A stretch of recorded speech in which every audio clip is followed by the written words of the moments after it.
Hello, ma'am. How you doing? I am doing good, Hollis. I hope you can hear me clearly. You sound outstanding. I'm going to apologize to you right now because your name is just stomping me. I apologize. I'm sorry. I'll say your last name, Shukla, but the first Yeah, name, you your can call first me name, Anu. Anu. pardon me? ANU. You can call me Anu. ANU. Anu. Or you can call me Okay. Shukla also. No problem. Okay. Okay. So you sound good. I'm going to mute your mic and finish your introduction, and then we'll start. Okay. Okay. Thank you, ma'am. Welcome to the Hollis Chapman Show, where we celebrate the power of words and the beauty of storytelling.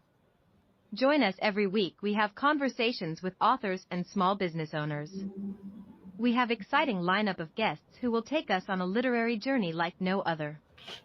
Join us as we delve into the world of authors and small business owners from diverse backgrounds and cultures, each bringing their own unique perspective and voice to the table. From thrilling memoirs to captivating fiction and business startups, our guests will share their stories, their struggles, and their triumphs, offering us a glimpse into the rich tapestry of human experience. Immerse yourself in the magic of words and discovery as we explore the global literary landscape together. So grab a cup of tea, cozy up by the fire, and join us on this adventure of a lifetime. The Hello and welcome to the Hollis Chapman Show. Happy Friday, everyone. Hope you all doing well. Things are going great. We're going to end our week's show with a wonderful guest today. Yes, we're going to end the show on a Thursday instead of a Friday. That's okay. She's going to bring in, she's a visionary. She's very talented. She's worked and lived in China for 5 years, does some outstanding things. She's going to talk about her new book. She is a Turo author, YouTube creator, workshop facilitator. Awesome stuff. Very talented young lady. Let's welcome to our show a special guest today, Anu Shukla.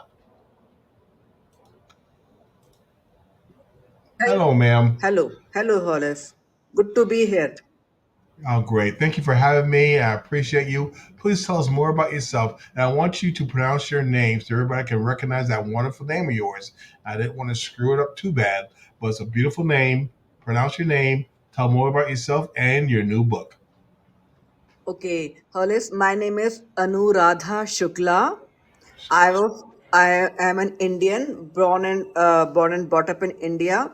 However, I have always worked all across the globe. Hmm. I have, as you have mentioned, I have lived and worked in China. I was an IT journalist. I have been featured in PC World and Computer World. And I am currently working as the head of international relations in a business institute. And I am also a tarot reader, as you have rightly said.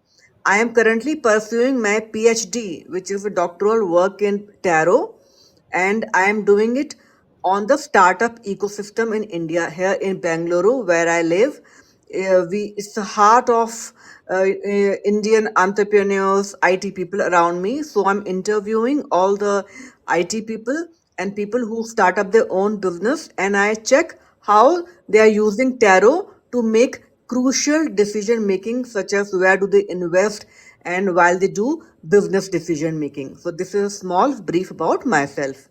Beautiful. Before we continue, I've never been to India, but they're a very poor country. Now they're a very successful country, very wealthy country now. Can you kind of tell us how did that country become such a strong IT country real quickly? I know it's kind of off the cuff, but I've always wondered how that happened. It's a huge country, but very successful in IT. Go ahead. So, India has a lot of talent. We have several engineers who are studying in information technology, and where I sit towards my right is the Infosys giant, and towards my left is the Wipro tower. So, we all are providing software to all over the world, and Yeah. we that is why we became big in this field, because together as a team, as a young talented team from IIT, from NIT, from all the engineering colleges, we are studying engineering, we are studying IT and doing software. Beautiful. Thank you for sharing that. Okay, so IT, India is strong, but you brought it another level. You brought in tarot. So how did that start? How did you figure? How did you sit there and say, okay, I want to add a little bit to my skill set with the tarot reading and talking about it and making an author of that? How did it all begin?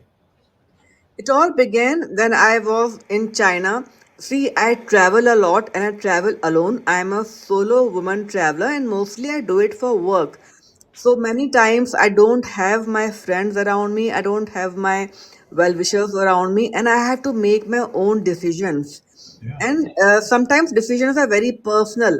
So I started learning tarot and started to decide whether something is good for me or not. Initially, I was faced with lot of criticism from my friends because they think tarot is something very flimsy. But when I started using them, I asked them to use it and they themselves use it, then they became convinced that yes, tarot is indeed a good tool. So that I began my journey in tarot when I was in China only in 2008, when I was away from India and I was living alone with my children and husband. My husband used to travel a lot. Yeah, at that time I started my journey in tarot, long time back. Outstanding. And you mentioned a little pushback from your friends and stuff like that. So I was going to ask you that. So thank you for sharing that.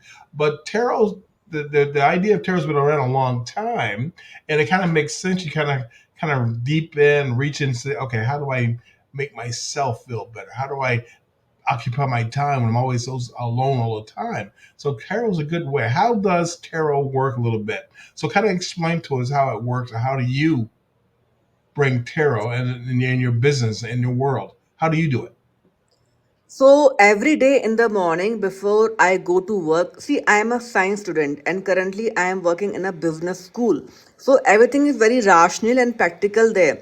What I do is I get up in the morning, shuffle my cards, and ask simple questions like how my day is going to be, or I am facing this problem, what is the outcome going to be, or should I be investing in this particular company? So my small questions, and then tarot always guide me by telling me what I should do. Of course, the decision is always mine. Yeah. It is not interfering with my free will at any point of time, but it gives me a good and accurate answer about my questions, and then I can make an intelligent and informed decision. Wow. That's powerful. It's like a religion, but you don't preach it. You just take it yourself. You do what you got to do yourself. And if a person is interested and they ask you, then you present it to them, right? Yes. Yeah, that's good. That's good because religion thing. I'm not a big religious person, but if I do ask about it, they'll say, tell me about it. If not, they just know. Don't preach to me. I think the same thing with you. This is what you believe in. This is what you wrote a book about. If you have questions about it, ask. If not, I'm not gonna push it on you. That makes sense, right? That definitely makes sense. Outstanding. Okay, so your book. When did you decide to write the book? And tell us the title and how that came about, and how the whole book came together. The book came together when I started doing my PhD. I am already an MBA in marketing, and Hmm. then I have thought about doing a PhD. So I thought when my research guide asked me which topic you are going to do your PhD on, so I thought I told him I'll do it on tarot. So even he was surprised because this was a very unique thing Yeah. for him also, and that's how my whole idea of writing a book came along. Because I started researching, I start talking to startups, founders, CEOs, businessmen around me. I have recently published my research paper also, so in the due course my book also came along. You mentioned in your book how entrepreneurs and leaders can harness a tool, not just for reflection. So you're sitting down talking to Hollis, who's a business owner. You would say to Hollis what to get, maybe I need to raise my revenues a little more. I need to get a bigger grow my business and stuff like that. So what were some of the things you start saying to me? You read your cards, you find a little about me, about my business, and then what's the next step once you start seeing things? How do you have me come on board